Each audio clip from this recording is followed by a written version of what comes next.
Okay, good morning, everyone. Thank you all for joining us. I think everyone is currently out of the waiting room.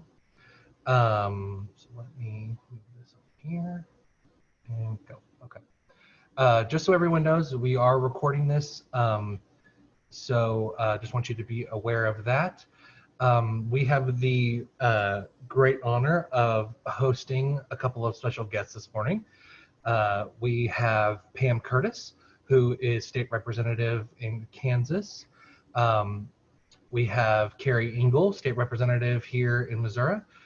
Jerry Stogsdill, or I guess Greg Razor's next, sorry if I learned my alphabet, but Jerry Stogsdill, state representative of Kansas, and Greg Razor, state representative here in Missouri as well. Also, he is a candidate for state senate here in the state, so we wish him well with that. If you have questions throughout the discussion, you can either send them directly to me through the chat, or you can post them on the greater chat there if you don't mind everyone else seeing it, and we will get to as many of those as we can as time permits. So let's get started and go just alphabetically. So Pam, Carrie, Greg, and then Jerry. And give us your district that you serve and kind of a little bit geographically where that is, if you will. So Pam, go ahead. Hello, everybody. I'm Pam Curtis, and I represent the 32nd House District in Kansas. And that basically is downtown Kansas City, Kansas. It includes a lot of the historic neighborhoods that many people in the area are familiar with, which Strawberry Hill, Polish Hill, Russian Hill. Very diverse district, and we have a lot of exciting things going on. We just have a new grocery store that opened up downtown, the Merc, and so anyway, glad to be here with you. Thank you for hosting this conversation this morning, and look forward to our discussion. Hi, I'm Representative Carrie Engel, and I represent the 35th District in Missouri, which is essentially most of Lee Summit, from downtown through over through Longview Lake. I also have 3 precincts in Kansas City and 1 in Raytown, and I have been serving since 2018. Or well, I was elected in 2018, and I've been serving since 2019. Hi, I'm State Representative Greg Razor. I represent the 25th House District in Kansas City, which is the Plaza, Brookside, Waldo, and parts of South Kansas City. Finishing up my 4th year, and I am a candidate for the 7th Senate District, which is essentially all of Kansas City west of Troost from the river to Cass County, and then also it takes in all of Grandview and a portion of Lee Summit. I am Representative Jerry Stogsdill. I represent the Kansas 21st District in the Kansas House of Representatives. And my district includes most of Prairie Village with parts of Overland Park, Leawood, and Mission Hills. And I want to say hello to my office mate, Pam Curtis, who we haven't seen in person in a few months now. But very interested in the conversation today. Pam and I have been kind of point people for the arts in the Kansas legislature. And we're looking forward to hopefully addressing issues that will improve the support for the arts when we go back in January. Thank you so much, Jerry. Yes, that leads me into, so the genesis of this conversation really is to have a dialogue between the arts community and our most supportive arts elected officials. We were going to have State Representative Mary Elizabeth Coleman join us, but she woke up this morning and is not feeling well, so she's not able to join us. So this morning it's just family, and it really is family. These faces have been part of many important discussions at ArtsKC. They've been resources for us in the halls of state government, and I appreciate them spending their time with us this morning. And they are certainly our most fervent arts advocates. Pam, I think it's funny you mentioned the grocery store downtown, and all I could think was any of us who've ever lived downtown in a metro area can tell you how important grocery stores are. There cannot be enough grocery stores, and that's especially true here where Arts KC's offices are, and living downtown in KC Mo. So I thought it was funny you mentioned a grocery store. That is big news when you live in a downtown metropolitan area. So anyway, we will get started. Representative Razor, we'll start with you. You are our most senior official on the Missouri side. And in terms of your time as an elected representative, can you give us a little update with the special session that just ended, and then news that there may be an upcoming special session, and we can talk a little bit more about that as well. Yeah, thank you. We just wrapped up the first special session, emergency session, whatever you would like to call it, on the heels of the Black Lives Matter movement. Governor Parson saw fit to call us in to address crime. This entire process of this special session showed the complete dysfunction of the Republican leadership in Jefferson City, because what we realized is the governor wasn't talking to anyone in the House or the Senate, and the House and the Senate leadership don't get along. So the governor called us back into special session. The legislative leaders did not want to go back into special session. The Senate leadership used kind of the nuclear option to stop a filibuster on a bill that would have allowed the Attorney General to go into St. Louis and usurp the authority of the state's only African-American female prosecutor. It came back to the House, and we just walked away.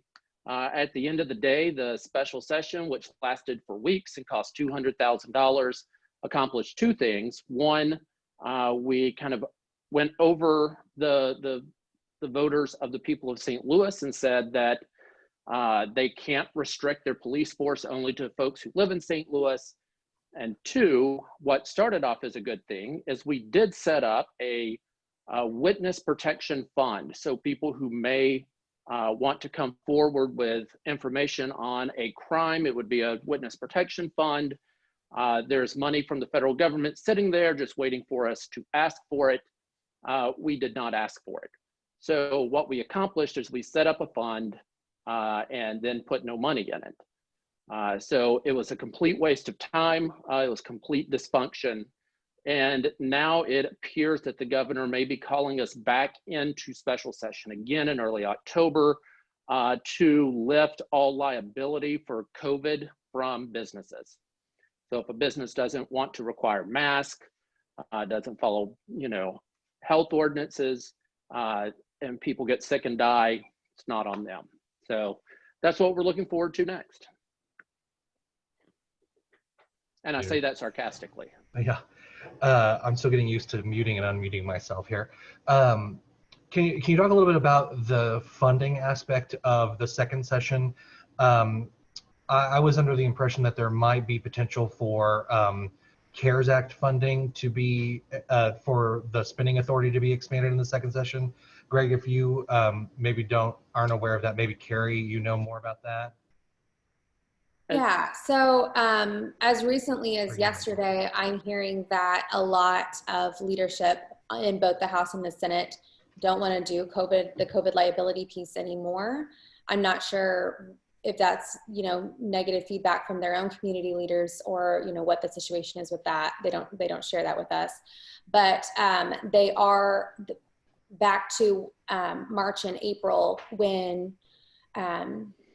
Greg and mine's caucus were advocating to give spending authority to Governor Parson to be able to, take down this CARES Act money and appropriate it.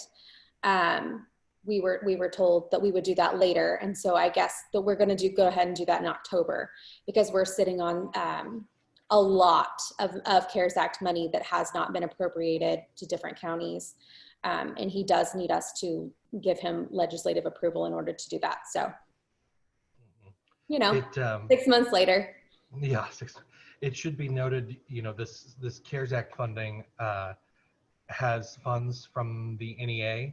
It has funds that can be tapped into for the arts from the Department of Economic Development, potentially. So this session could have a little bit more of a direct impact for the arts specifically. And, should that come to fruition, whatever form, the special session takes, whatever the priorities may be of it, we, Arts KC, our constituency base, are ready and willing to help make that argument too. So Carrie and Greg, or Representative Razor and Engel, we will, be looking forward to that as well. Representative Razor, would you mention something about, so the St. Louis, they can't restrict their hiring of police department to just inside St. Louis, and that's just curious to me specifically. So is there thought there that will help recruit better, open up the field for better candidates? What was their process for that? Yeah. So the first of all, remember that the people of the city of St. Louis had put this into law. The citizens of St. Louis said they wanted this. I think the thought is the whole, open it up to keep it inside St. Louis. To keep it inside the city limits.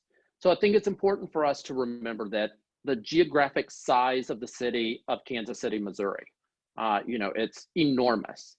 The city of St. Louis is tiny. You are going to a very tiny pool of homes where people could live.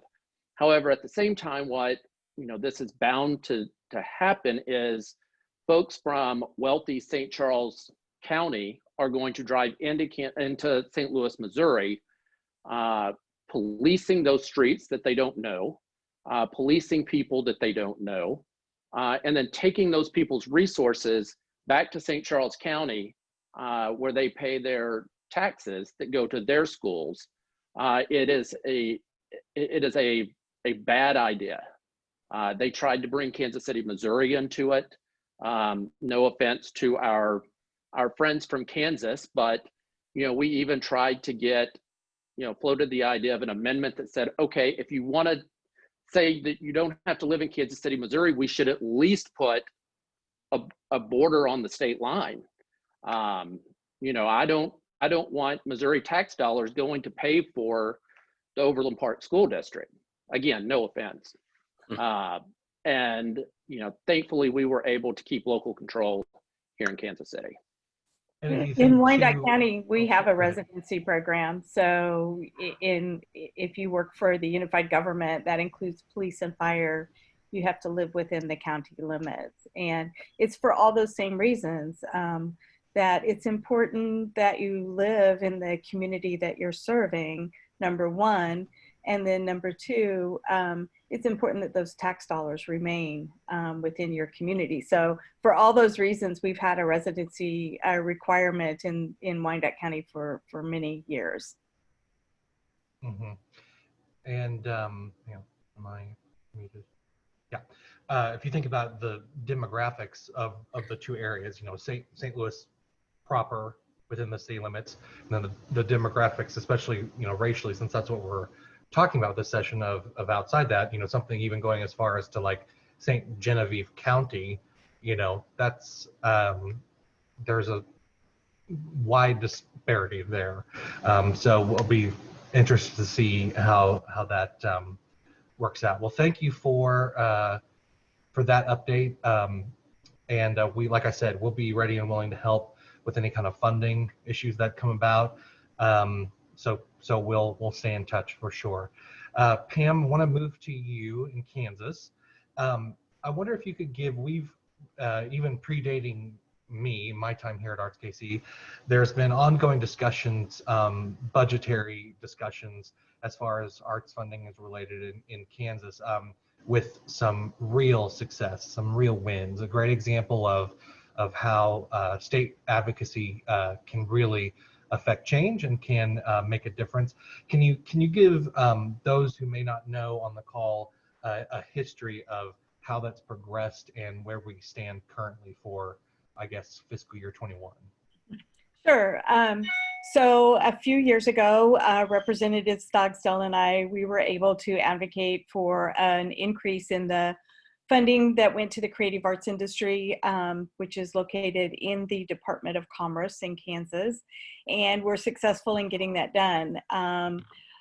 We had hoped to move the needle a little bit last session, but as we all know, we had a short session last year and everything changed when we were hit with the pandemic. So we were able to maintain the funding increase that we had the prior year and to start laying some groundwork. Representative Stogsdill, he can talk about the post-audit report that we requested and that was completed. So we were able to lay a little bit of groundwork there. And then I think, you know, there's this ongoing kind of debate in Kansas, and that is whether we keep the arts within the Department of Commerce and grow it there, or do we need to return to an independent arts agency? I would say where we're at today with the pandemic, with the financial challenges that we know that we're going to be facing, I think that we are really going to benefit from it being where it's at today, just given all the scenarios. And I think there's opportunities there. And I think that we have a very willing administration in the governor and in Secretary Tolan, who is Secretary of Department of Commerce, in that they know the value of the arts and they look at it as an integration. So I think as long as we have a willing administration and given where things are today, I think having it in the Department of Commerce is really going to be to our benefit. And I say that in that I know that Secretary Tolan is encouraging those other programs within the Department of Commerce, like the Main Street program, to look at arts funding or look at incorporating or adding an arts element to their project. So you really are able to leverage those additional state programs. And then just real briefly, I'd like to just mention that the one thing we need to make sure that we're continuing to advocate for, and that is for the arts community and for artists to benefit in the CARES Act funding, to benefit by being included in those programs like our gig workers in the unemployment insurance, to be able to access the loan and grant programs that are being set up. So just making sure that the criteria for those allow for the arts community and for the artists and for our arts agencies to continue to benefit from that. So thank you. Yeah, Jerry, if you want to talk about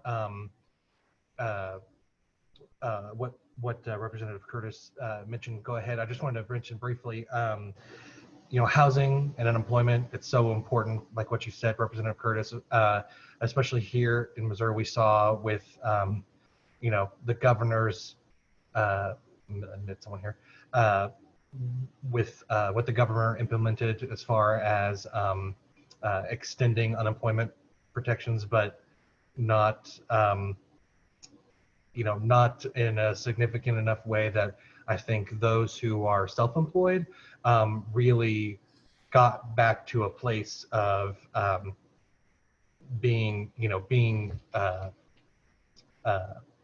set up for, you know, sustainability, not necessarily sustainable. And I think that is one of the, you know, one of the benefits of being, you know, forthright and proactive when it comes to something like the Department of Commerce or these budget considerations, because that is a part of the arts that I think goes unnoticed so often, is that these individual artists are affected deeply by housing decisions, tax decisions, unemployment benefits, and when they're not there, when, like Representative Engel said, you know, 6 months later, after the fact that we're talking about releasing some funding, I mean, 6 months is a long time when you are self-employed for anyone, but especially an artist.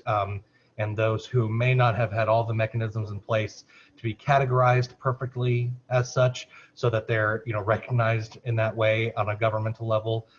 So I just wanted to make that point as well. So Representative Stockstill, if you want to go ahead. Yeah, I appreciate that. And just for real briefly beforehand, I wanted to thank our friends from Missouri and say that I'm somewhat jealous of them. I would have liked to have seen our governor call a special session of the legislature to come back and deal with Medicaid expansion. And it would have been given the Republican leadership in the House and the Senate another opportunity to say no to Medicaid expansion during a pandemic.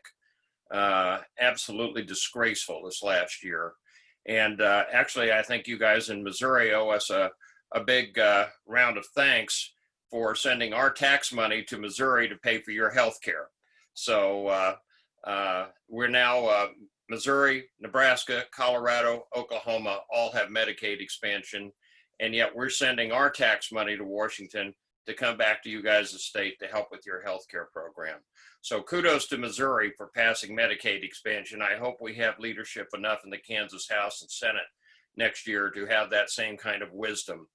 But, and I think that's why the governor didn't call a special session this year, because she knew that with the leadership in the Kansas Senate, especially, both the president of the Senate and the majority leader in the Senate are gone as of January the 1st. And I can guarantee you they would have not have done anything to expand Medicaid in Kansas if we'd have had a special session.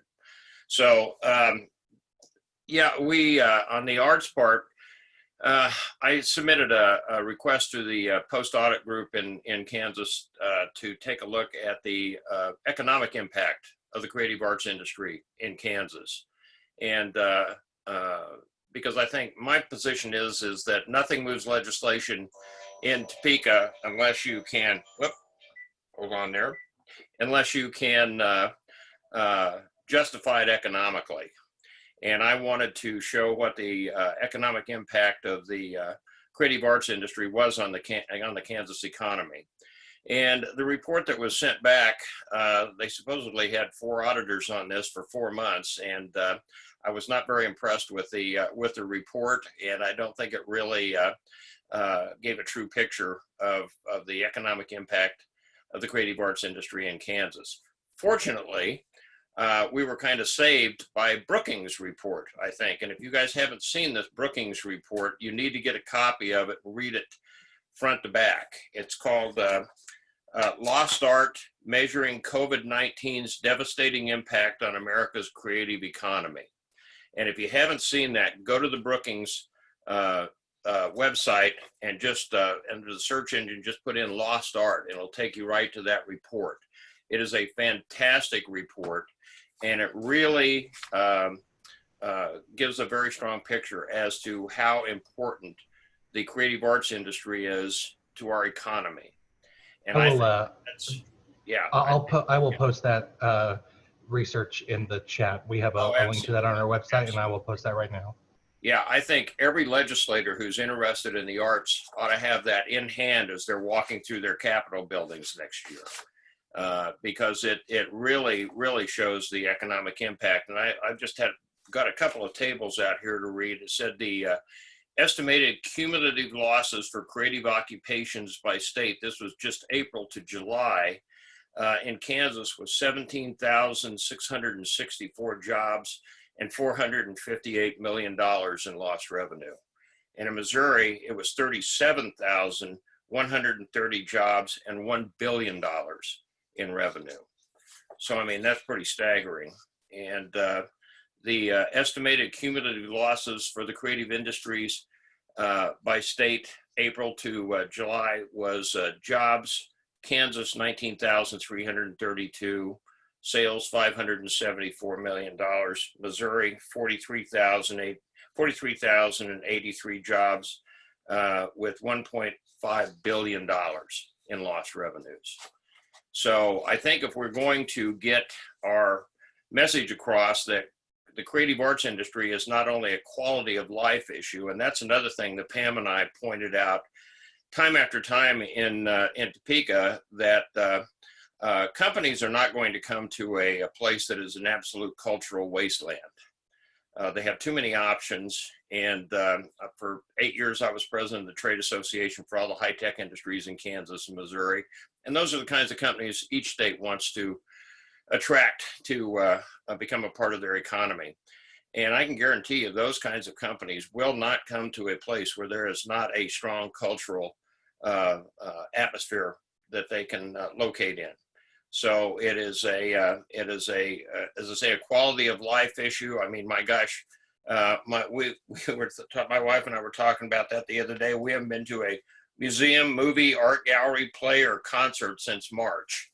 And I think maybe that's one of the positive things that might come out of here, out of the pandemic, is the fact that how much art impacts your life on a daily basis. And I mean, I think a lot of people now are going, I'd kill to go to a movie. You know, I would love to go to the Nelson Art Gallery, all that sort of thing. So I think it really, you know, adds the color, it adds the music to our lives, all of that sort of thing. And I think people are starting to really beginning to miss this. I've talked to a lot of friends about this, and they're saying, "Oh man, I'd really love to go to a play. We had season tickets at the Kaufman Center," or something along that line. Life is pretty dull without the creative arts. So anyway, I think that's what Pam and I will probably approach it when if we are reelected and get back to Topeka in January. I think it's the economic development side and the ability to attract and retain companies in your state. And I think armed with this information from Brookings, I think we're going to be able to make a really, really strong case. Thank you so much, Representative Stockdale. I think it's, I'll mention also in the chat, I posted a similar survey from La Placa Cohen. They're an independent research firm specifically for cultural institutes. They're also like a marketing strategy company, and they have another fantastic research resource for everyone, but especially for you elected officials to take a look at. And for Arts KC, for everyone's information, we're posting weekly impact numbers, not only about COVID, how the COVID has hit the nonprofit arts and cultural sector, but how, like you said, Representative Stockdale, it impacts our daily lives. What the arts impact is on our community, but on all sides of the state line, specifically to our 5-county region and also to our state. So always check our social media. We post those every Wednesday. I get those out, and I think it's a way of keeping all of this in everyone's mind as we move forward. What we're missing, and you know what opportunity is there as well. So with that, moving to you, Representative Engel, I wondered if you could talk a little bit, especially given that you're in kind of a dual area of both being somewhat urban and but mostly rural and suburban. Suburban, yeah. What to a city boy like me, it feels more rural than it is. But if you could talk about what you see as the role of the arts in community development, how you think the arts can not only create, you know, a better, a more cohesive community, but how it can lift economically an area and a region. Yeah, absolutely. So really, I'm blessed to be living in an area that really values the arts. Lee Summit has put a lot of money and a lot of resources toward building our own amphitheaters in this area to try to bring art right here to our community. We have a local playhouse that, because they aren't able to have shows inside, they've been able to take them outside for COVID, but it's incredibly important to this area, and they place a lot of emphasis and value on it. So I am blessed to be here, but that is not the case for a lot of our communities without these resources. Arts is, you know, generally the first thing on the chopping block when we're looking at restriction of the budget. And I was thinking about, what's kept me going, what's kept me motivated during 2020 with, this global pandemic, international crisis, and then living through the second civil rights movement, truly. And then, the loss of Ruth Bader Ginsburg this last week.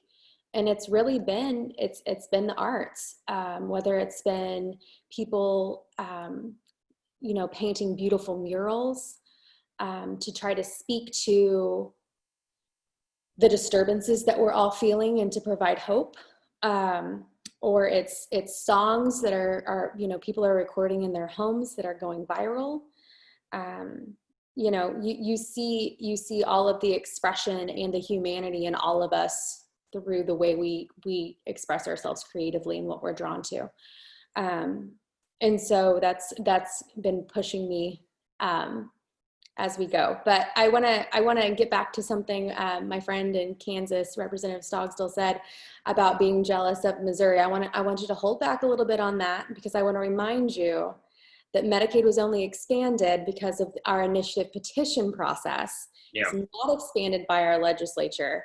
And within hours of it passing, there was movement to try to figure out how to not fund it and how to not take it up. And so that's something that we're going to be continuing to fight, because our legislature, if they decide that they don't want to do what the people want, as is the case with Clean Missouri, which was passed by 65% in my district, it was passed in the 70s. We're seeing Amendment 3 on the ballot where they're trying to repeal that. So the initiative petition process is also obviously under attack by the majority parties, because this is the only way that the people really feel that they have in order to get the legislature to act on their behalf. And so wanted to pause you on that, because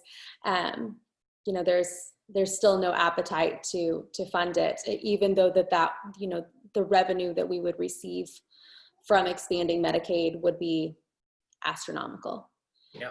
They're still trying to figure out, because they've had such a negative, non-fact-based reaction to it for so many years, to suddenly accept it and then reap all the benefits. There's just some cognitive dissonance there. So that's kind of what we're dealing with over in Missouri. I second everything that Representative Stogstill said about the impact of arts on our economy, especially in the Kansas City and St. Louis region, because it's not just someone going to theater or going to a concert or going to see, a stand-up comedian. It's everyone who works in those facilities. It's going to a bar or restaurant before or afterward, and, putting all of that tax money into those communities. But also, our servers, our restaurants are closing at a rapid pace. We're seeing this throughout my district. We're seeing this throughout the Kansas City region. Despite all of our efforts to, get a lot of food to go, it's just not enough. And so that's why it's so incredibly important that we allocate these funds and get them out. And we're seeing in a lot of our county legislatures statewide that although they've had access to this money since June, they still haven't given it to the cities within their counties. And so there's a lot of concern that these monies are going to hit too late. We've seen, foreclosures of small businesses, we've seen bankruptcies, and them simply giving up because they weren't receiving the monies that were promised to them. And it's absolutely heartbreaking. On the funding issue, Representative Engel, I wonder if you could talk a little bit, and you may not have been in any of these discussions, so if not, that's okay. But so Representative Kathy Swan from the Cape Girardeau area, she was one of the main sponsors and proponents of HB 1767, which was one of the bills filed this year for the expansion of the tax credit for film projects. That is a bill and an issue that we've advocated many years on. The KC Film Office has as well, which is a division of Visit KC. I wondered if you could give us, those of us who are advocating for that legislation specifically, any insight on what is not being received to make that then voted on? Because I mean, I don't even think it was given a vote this year. I think it was giving a committee hearing, and that was it. What can we do differently? Do you think it's just about priorities? It's about motivation? And if it is, what do you think we can do? What are we not saying that needs to be said? Because I can't really think anymore of what needs to be said, rather than this will bring millions of dollars in revenue into the state. And Right. since we've been using that argument and it hasn't gained any traction, it seems to me like either the desire's not there, it's not hitting home, or we're not targeting the right people. And I know that's a lot for you to speak to, but if you have any insight, that's a frustration I know of mine and ours. Yeah. I mean, I obviously think that there is a huge disconnect, because although we do want to talk, we often will start the conversations with here's the positive economic impact on the state if we pass this legislation. It often falls on deaf ears. I know that we heard that piece of legislation, I believe it was in 2019 legislative session. And there was a lot of talk on the floor, negatively speaking about the film industry, and the kind of liberal morals within that industry and how that would have impacted the state. I know that there was a lot of talk while the legislature was passing House Bill 126, which is one of the most restrictive reproductive laws in the nation, that there was a lot of pushback from the film industry and a lot of actors and actresses that had come out and said, we will not film in states that pass legislation like this. And so a lot of my colleagues on the other side of the aisle took that as, well, then we don't want you anyhow. And that was kind of the general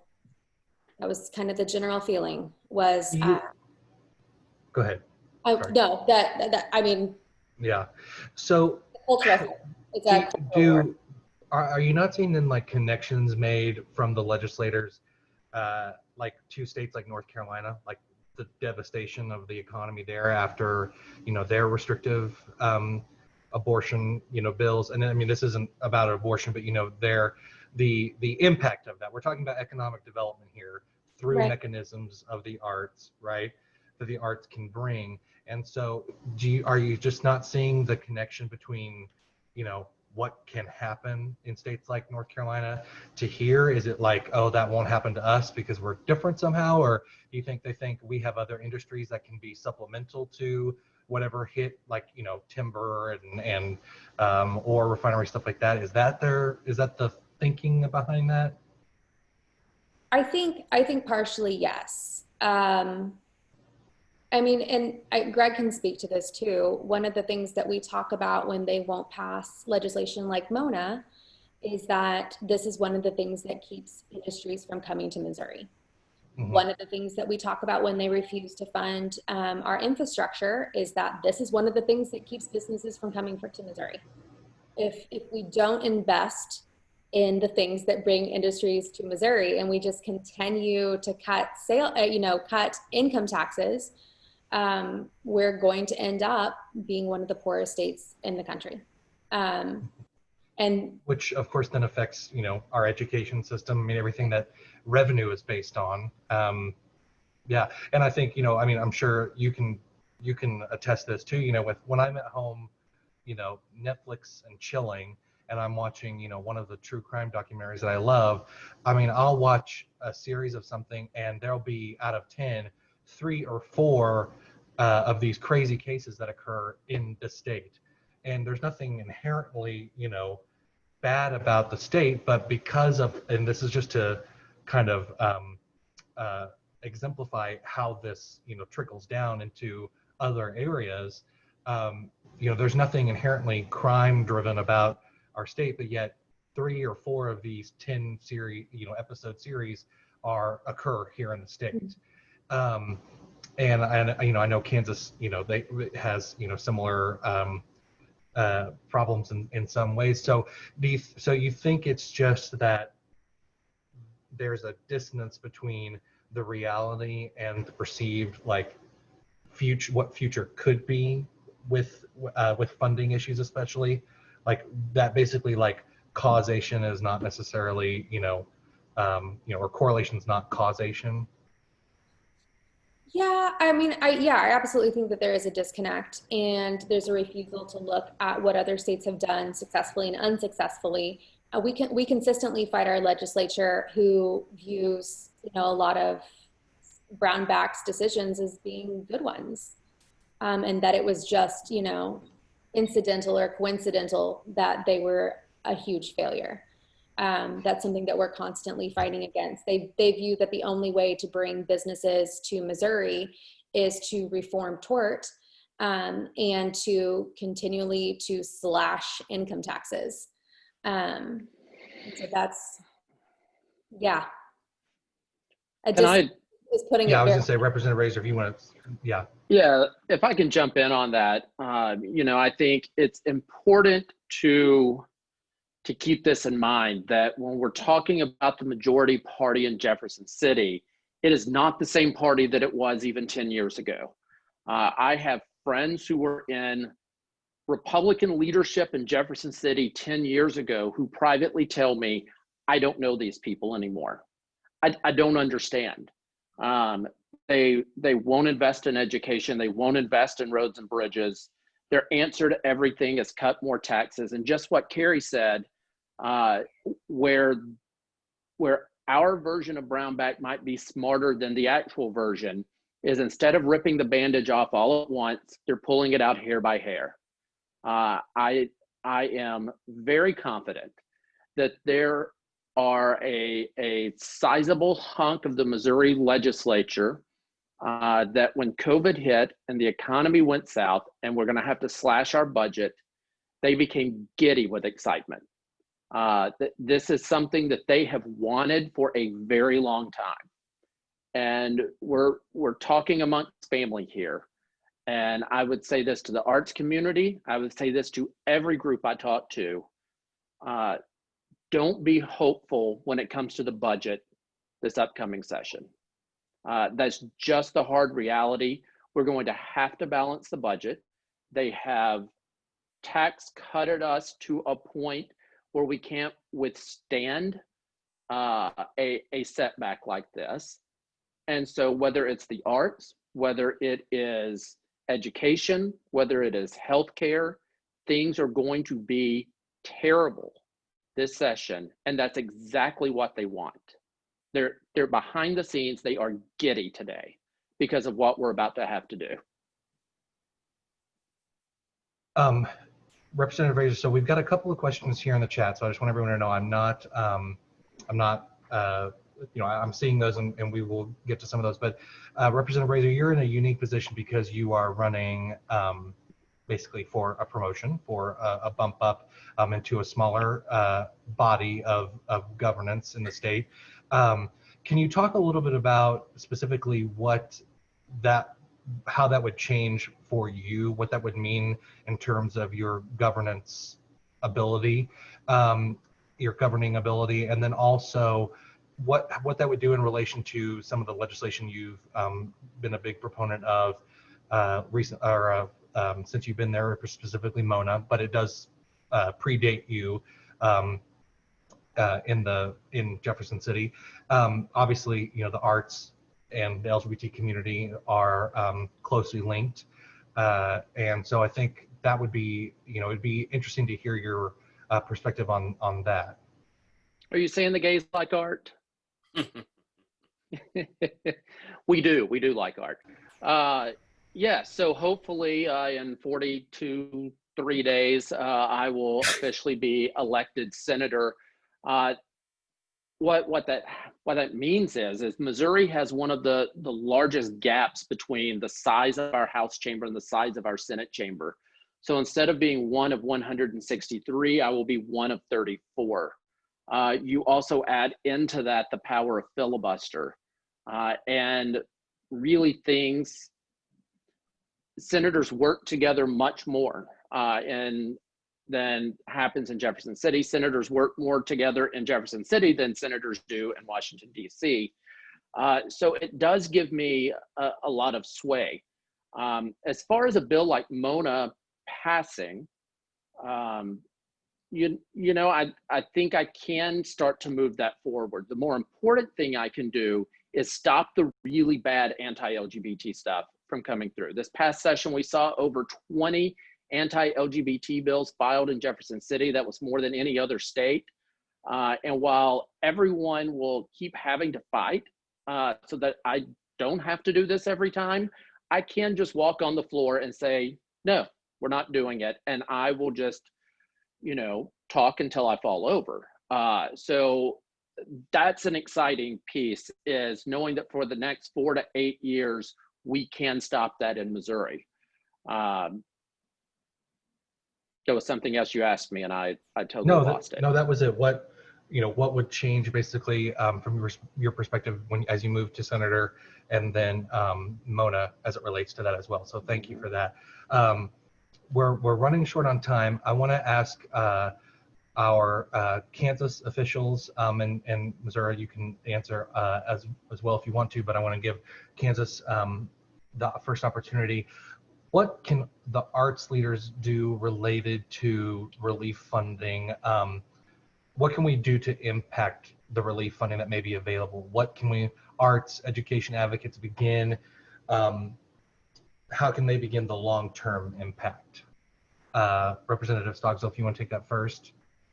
Well, I think obviously just contacting your local representatives and senators and trying to get them on board with the ability to distribute those sorts of things. And it seems like the research that we've discussed already, I mean, it seems like you think that has more life to it than what some might have initially thought, that is more persuasive than anecdotal, obviously, evidence. You think that accurate? And I'm just not sure under the present circumstances right now in Topeka if that's going to even do any good. And I think probably the one that the branch of government that's on the side of arts more than anything else right now, and I think is actually wants to sincerely get resources out to where they're most needed in the state is in the executive branch in the governor's office. And I think anything that you can do to address your issues to the governor's office, to the governor's staff, to the Department of Commerce, that sort of thing, they're going to be very receptive to that. So the legislature under the current leadership is just not going to, and I don't see that happening. The scary thing is I came in 16. There were 51 of us new. It was the largest freshman class ever. And we came in with the idea of doing away with the Brownback tax experiment, which we did, maybe the greatest accomplishment of the last 4 years. And I came in with about probably 27, 28 moderate Republicans. Almost all of them are gone now out of the last 2 elections, and not by Democratic resources and stuff and candidates and so on. They were taken out by their own party in primary elections. So probably the best thing that we can do for the upcoming year and stuff is focus on these elections that we have right now. We can't let these ultra conservatives go to Topeka, go to Jefferson City, because that will kill us all. And so make your people aware of the people that support the arts, that support reasonable positions in education and healthcare and all that sort of thing. Because I can guarantee you, in I would say probably 90% of the races this year, it's black and white as to what these people represent. And we have to get our message out to our folks that, one, they have to go vote, and they have to go vote for the people who are reasonable and who are going to work together and who want to work in a nonpartisan basis. But that has been impossible in the Kansas legislature for the last 4 years. And we'll hope we're able to change that this year. Okay. Representative Curtis, anything you want to add there?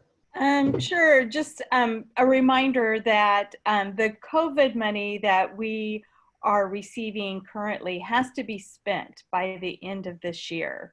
So Kansas, they've done a pretty good job about getting those dollars out the door. And I think in regards to any relief money, just making sure that that the arts are represented and that they're qualifying for everything that is possible. I think looking a little bit longer term towards next session, money's going to be tight. There's no doubt about it. Medicaid expansion is going to be number one in Kansas, and then number two is going to be budget. And we just have so many unknowns right now because we don't know if there will be another federal stimulus. If there is, then that might open up some other opportunities. But I think that there's a lot of opportunity. In Kansas, they say that there's Department of Commerce, they have a number of economic development leads. There's still a lot of economic development activity that's happening. And I think, you think about where you consume art. And I think that there's a lot of opportunities in making sure that the arts are represented in all of our aesthetics. So we know there's projects that are going forward, like the airport. That is a public space where there definitely should be the arts locally represented, our community in some way. And you see this, the same, in Kansas as well. There are a lot of those opportunities. There's one challenge that I'm trying to figure out how I move this forward. But recently I saw a post where they took underpasses of highways and they painted them, and it just changed the landscape so much. In Kansas, we've been struggling with, those huge transmission lines. They're ugly, and some of those are being placed in people's front yards. And there's this huge battle about these huge transmission lines, which I'm thinking if they can do that to those highway underpasses and make them look good and improve the aesthetics, of what we see every day, it's like, what can we do to those darn transmission lines? Because those things are so freaking ugly. And you know what? We're going to have more and more and more of them, and that's going to change our landscape. So thinking in those ways, how do we incorporate the arts into our everyday life and into our environment, into what we see every day, and challenging those companies? It's like, if they can do that to those highways, what can you do to those damn transmission lines to make them look better? So anyway, thank you so much. I really appreciate this opportunity to have this discussion today. Well, we are nearing the end of our time. If you had a question that didn't get answered, just want you to know that I'm going to take the questions and I will follow up with the appropriate representative here, or more than one if that's the case, and we'll try to get an answer back to you as soon as we can. But before anyone goes, Representative Engel, I'm going to ask you for a brief response to a situation that I know is much more detailed than we have time for. But I wonder if you could give an update and kind of a brief overview of what is going on with I'm trying to remember the name. Yes. The Circle of Hope Girls Ranch. That's not my term. That's the name of the place. Interesting situation that affects our youth, and I think people would be interested to hear what's going on if they haven't already. Yeah, so in a very brief nutshell, essentially Missouri is one of very few states in the country that allow for religious exemptions to licensing for any kind of, for lack of a better term, boarding school, residential facility for youth. And so kids from all over the country are sent to different facilities here in Missouri, and there is no oversight over them at all.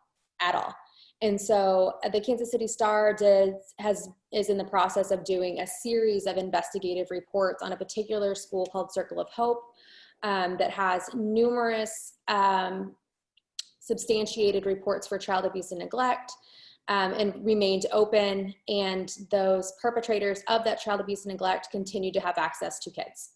And so, alongside a lot of advocates, I've been pushing for hearings and legislation to address these clear deficiencies in our law and these loopholes that have allowed this to happen continuously.